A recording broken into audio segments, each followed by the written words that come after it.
tal? Buenas tardes.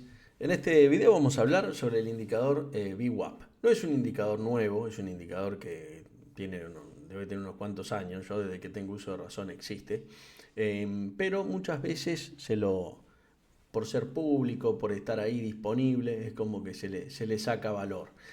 Yo lo que voy a explicar acá es, bueno, un poco entender el indicador, cuál es la importancia y cómo se usan las mesas, por lo menos las que yo conozco, y cómo lo uso yo.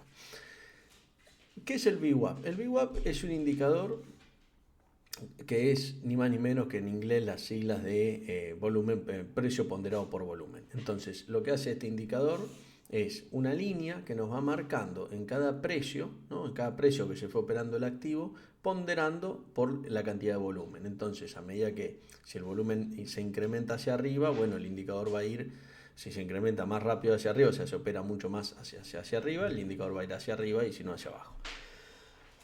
Siempre es un promedio, ¿no? Va ponderando justamente, o sea, no es que todos los precios impactan lo mismo, sino que cuanto más volumen se hace, más el indicador más sensible se va a poner en esa dirección. ¿Qué sucede? Lo que lo critican muchas veces dicen, bueno, pero el problema es que eh, es un indicador que por ahí sirve más durante el día o intradiario, si bien existen también las medias ponderadas por volumen en donde el concepto es muy parecido. Y hay que entender para qué se usa. Generalmente lo que sucede, por lo menos yo diría en las mesas institucionales seguro, cuando uno por ejemplo está operando bonos o está operando algún activo, cualquier activo en definitiva, pero sobre todo los que son bonos o los que son acciones, cuando están lateralizando, ¿no? Acciones muy en tendencia, no. Pero ¿qué pasa? El mercado va operando. Entonces uno tiene a veces que completar una orden. Generalmente los institucionales tienen órdenes ya sea de cobertura de monedas o cobertura de tipo de cambio, entonces tienen que hacer una orden grande de bonos. Vamos a suponer que tenemos que comprar, no sé, 50 millones de bonos. Entonces, bueno, ¿qué queremos? Lo que no queremos hacer es pagar el precio más caro del mercado. Pero nunca sabemos cuál es el precio más caro porque obviamente el futuro no lo conocemos. Entonces muchas veces primero se deja que el mercado arranque para ver por dónde está el mercado, cómo está el mercado. Y después se va viendo justamente el VWAP, el promedio del día, para ver en qué zona podemos estar comprando y estar en la masa. O sea, lo que no queremos como traders es ser el gil que compró más caro. Esa es la realidad. Y si tenemos que vender, no queremos ser el que vendió más barato. Entonces, dentro del promedio, lo que va a pasar, o lo que pasa, esto es un tema de psicología que no pasa en todos lados, digamos. Hoy fuimos al supermercado y el tomate vale, no sé, 10 y vamos mañana y vale 15, posiblemente digamos, me parece que está caro, voy a esperar un par de días a ver qué pasa, o sea, un poco eso. Esto es lo mismo.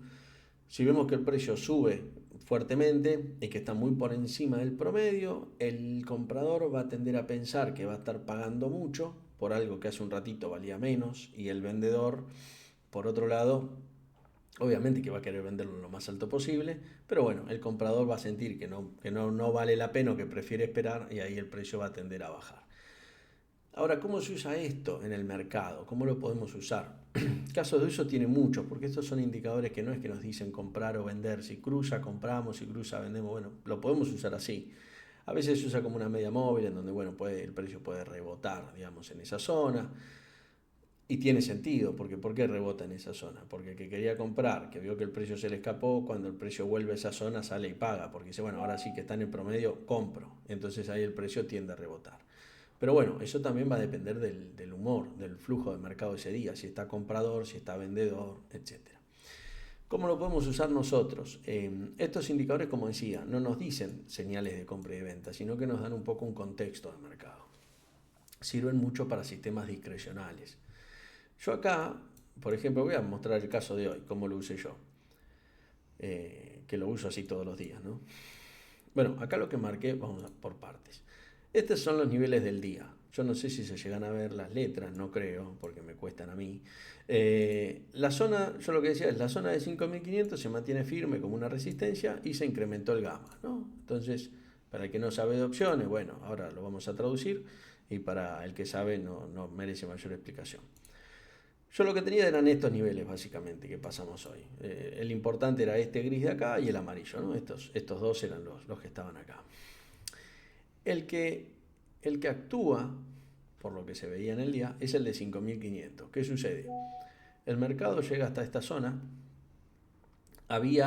Lo que nosotros veíamos es que hay un entorno de gamma positivo. Entonces, cuando el mercado llega a esta zona, nosotros podemos esperar que empiecen a actuar las coberturas. O sea, hay un montón de traders básicamente que están long gamma, o sea que lo que van a hacer, siempre van a estar cubriendo sus posiciones, y entonces cuando el mercado sube, lo que tienen que hacer es vender el activo subyacente, el SPX, o vender opciones, etcétera, etcétera, para neutralizar ese delta.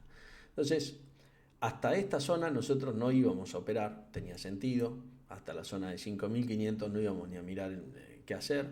Y en la zona de 5.500 íbamos a buscar la señal para vender. O sea, lo que queríamos era, en 5.500, buscar en qué momento el mercado empezaba a vender para subirnos a ese flujo vendedor. Y acá es una de las diferencias o de las formas en la que ve el mercado un institucional y un retail. Muchas veces el retail, nosotros que manejamos nuestra propia cartera, primero que tenemos una flexibilidad total para hacer lo que queremos, porque nuestro objetivo, estamos acá por plata, o sea, queremos ganar plata.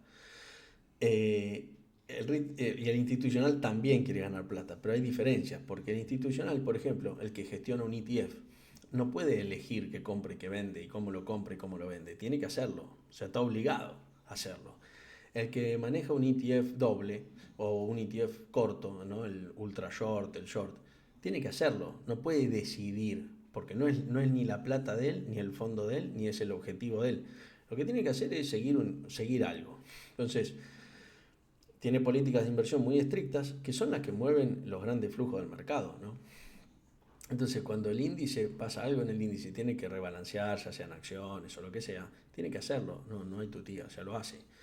Y esa es la diferencia entre nosotros, que nosotros podemos esperar la oportunidad. Y eso es una gran ventaja que muchos de los inversores particulares no ven, y sí lo que vemos es cuando el elefante nos pasa por arriba, que por ejemplo hoy si uno estaba comprado en esa zona, bueno, te pasaba por arriba un elefante, ¿no? Pero si entendías esto antes de que arranque el mercado, no te iba a pasar. Pero bueno, entonces acá buscábamos ese momento y como todo momento, en algún punto decimos, bueno, parece que se da ahora, ¿no? Nuestra idea era que el mercado iba a terminar por debajo de esta zona, que yo estoy marcando acá. La marco acá porque estaba en gris y no sé si se ve. Bueno, se ve igual. Vamos a sacarlo. Y el VWAP nos ayuda un poco a entender esto, dónde estamos parados, ¿no? En qué momento el mercado se distancia con poco volumen, digamos, de la zona media, de la zona del promedio. Y en esta zona de acá, en esta vela negra, bueno, acá, o roja, acá es cuando yo opero, antes de que termine esta vela. Yo lo que hice fue vender opciones, hacer un ratio básicamente de calls, y operé futuros.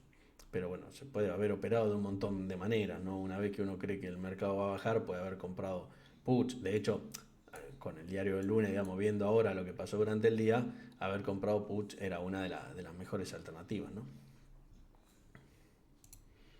Este VWAP, generalmente ustedes lo van a ver que es una línea, bueno, negra, que es solamente una línea. Acá lo que hay son desviaciones estándar hacia arriba y hacia abajo.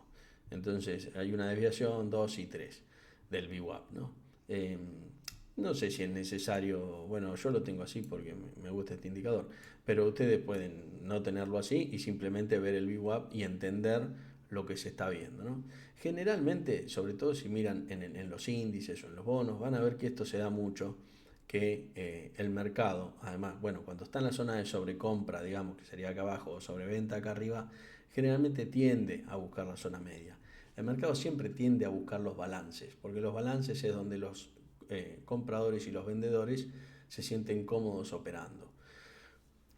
Lo mismo sucede cuando usamos el volume profile, ¿no? Es un concepto parecido, no es lo mismo, son otros indicadores, pero por ejemplo el día de ayer, ¿qué pasó? Bueno, acá tenemos el VWAP y vemos cómo el mercado estuvo, cada vez que estuvo sobrecomprado, bueno, volvía a buscar esta zona de balance, ¿no?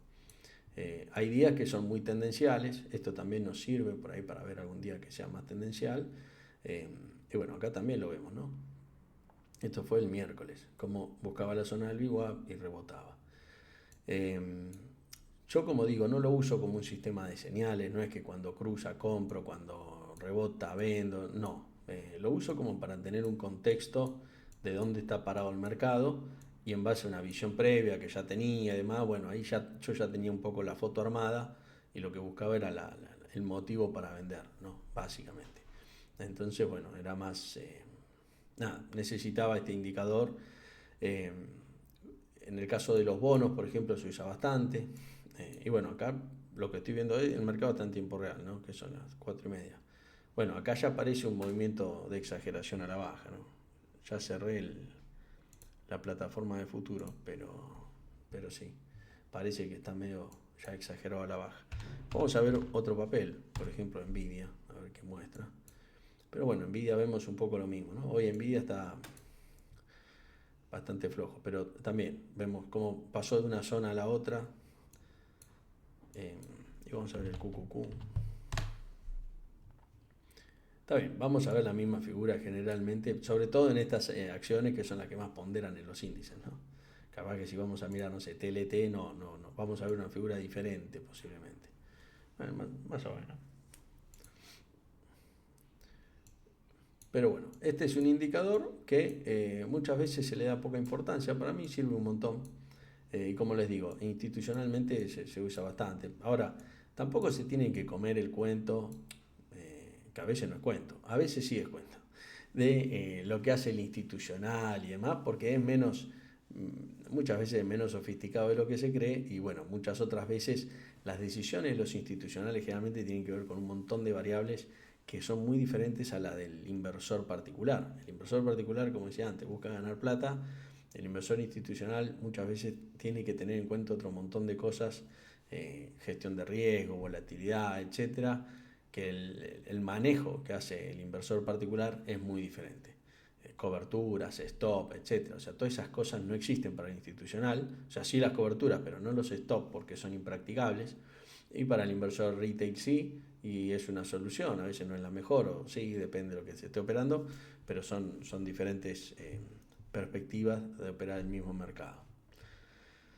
Así que bueno, espero que les haya servido y después vamos a ir viendo otros indicadores de los que uso y los que usé y bueno, los que están ahí dando vueltas.